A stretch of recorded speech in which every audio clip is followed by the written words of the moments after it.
What was Charles like coming out of college? Well, he was big. We had the 5th pick in that draft in 1984, and that was the Michael Jordan Olajuwon draft. We had made a trade years before with the Clippers, and we had their pick. It turned out to be the 5th pick in that draft. And this guy who didn't get a lot of coverage out of Auburn University, basketball people knew him, but not many others did. We brought him in. He was 6'4", Rich. That's it. And 292 pounds. Come on.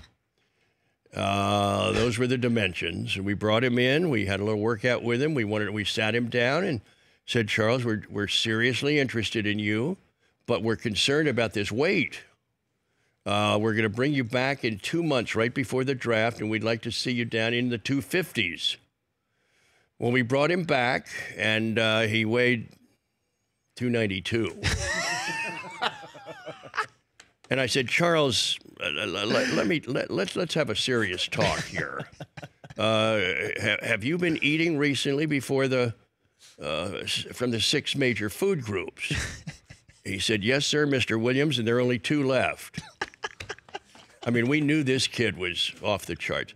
And I had to explain to him, I said, Charles, a balanced meal is not a Big Mac in both hands.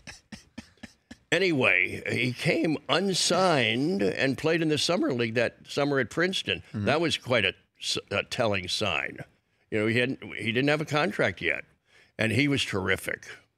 So we spent the entire rest of the summer, 2 pages of weight clauses in his contract. But he came back to training camp as a rookie and weighed 252. And we never looked at those weight clauses again. Didn't have to. Right. Because Charles was all business. And he played his whole career. He's 6'4". So he's guarding on any given night Kevin McHale, down in the post. Right. Kevin Willis. I mean, he's guarding these 6'11", 7-foot power forwards his whole career. And yes, they gave him some problems, but he gave them a lot more, I think. Yeah, and a lot of folks remember or forget he was nicknamed as the round mound of rebound coming out of Auburn. That's right. There's never been anybody quite like Charles. No, I mean, to this day. I mean, he's just as a human being. The Rich Eisen Show, weekdays at noon Eastern on Audience.